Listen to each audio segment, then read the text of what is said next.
A cada dia que passa, a violência cresce ainda mais, principalmente nas capitais, né? E em muitos casos, nem as crianças são poupadas. E aí? O que os pais devem fazer? Criar seus filhos numa redoma, com superproteção, isolando o mundo?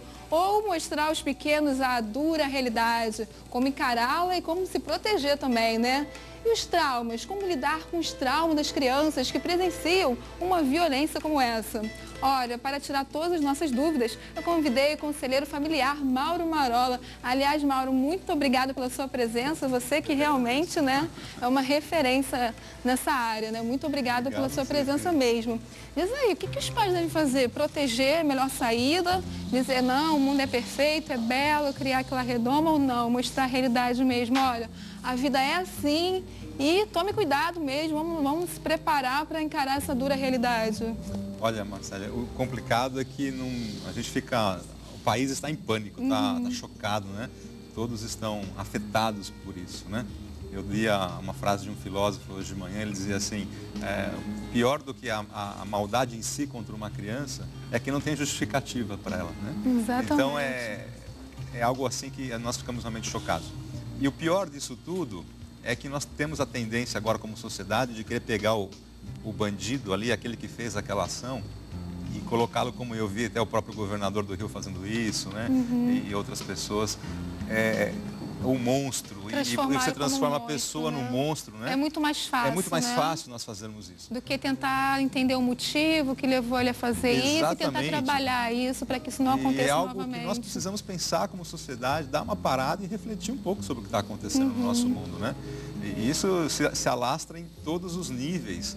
Eu estava no trânsito aqui em João Pessoa um dia desses, ali no retão do Manaíra, e na hora do rush, ali umas 5h30 da tarde, eu vi uma cena que me deixou assim, pasmado, né? Eu estava na faixa de alta velocidade ali do retão do Manaíra e havia uma moça na minha frente tentando entrar para a faixa da direita para poder fazer um contorno, mas estava com uma boa distância até o sinaleiro ali, né? E o senhor, assim, seus 60 para 70 anos na pista do meio, com um carro do ano, super importado, essas coisas chiquérrimas, e não deixava a moça entrar como se ela estivesse roubando algo dele ali no trânsito, né? E esse sentimento de violência, no fundo, está dentro de todos nós, em todos os contextos. Agora, mas aí, o que eu faço? Porque eu tenho um filho e eu vou criar ele como? Olha, a violência existe, está aí, você tem que aprender a se proteger, você deve agir assim quando acontecer isso, você deve agir assado.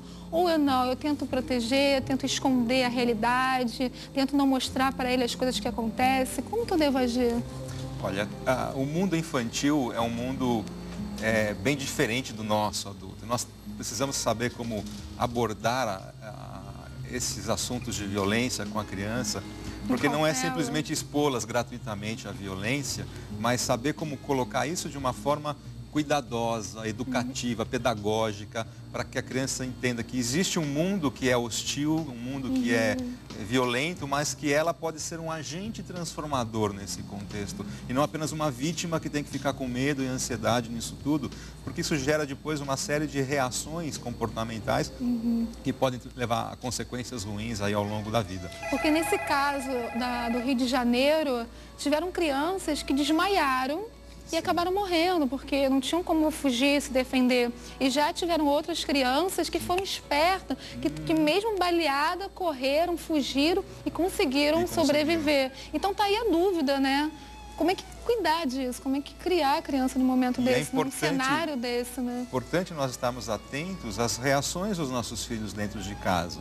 Porque se nós conhecemos que o nosso filho tem uma certa fragilidade, ele se assusta fácil, ele tem algum comportamento que não seria o mais funcional, então aí nós como pais podemos interferir nisso. E aí é o complicado, porque nosso tempo está tão corrido que nós às vezes não damos tempo aos nossos filhos, né? Achamos que a escola tem que dar esse tempo, que a televisão tem que dar esse tempo, mas nós temos que ser a referência. E muitas vezes nós temos que tratar os nossos próprios medos para poder liberá-los desses medos, né? Tem alguém na linha, produção? Alô, boa tarde. Boa tarde. Quem fala? É Júlio. E você fala de onde? Catolé do Rocha. Olha, um beijo gostoso para todo mundo aí, viu? Dando audiência para o Feminíssimo, adoro. Diz aí, o que você acha sobre esse assunto? Eu, na verdade, tenho uma pergunta. Pode fazer, fica à vontade. Eu gostaria de saber como identificar se a criança ficou com algum trauma após uma violência, digamos assim. Tá certo. Muito obrigada, viu, pela sua participação, pelo seu carinho. Tem como identificar? Olha, existem...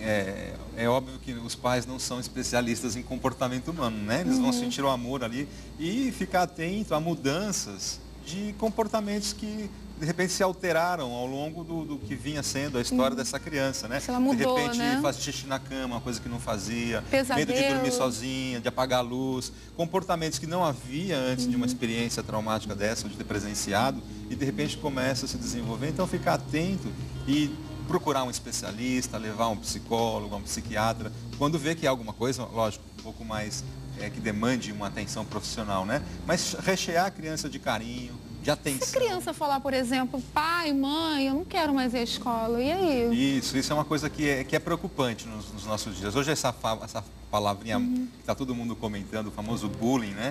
Que na verdade sempre existiu, né? Na história do convívio social entre adolescentes e crianças, e agora ganhou esse nome bonito. Mas na verdade, demanda dos pais um envolvimento, não tem como nós fugirmos Está disso. mais presente, né? Eu tive uma experiência pessoal nesse sentido que foi muito interessante. O meu filho, quando estava, acho que na 8ª série, ele começou... Tinha um valentão lá na turma que começou... Sempre tem, né? Acho que uma menina que ele gostava se interessou pelo meu filho, deu aquela olhadinha diferente, ele ficou com raiva, né? Marcou, e ele começou a ser agressivo com ele na escola, nas aulas de educação física, essas coisas assim.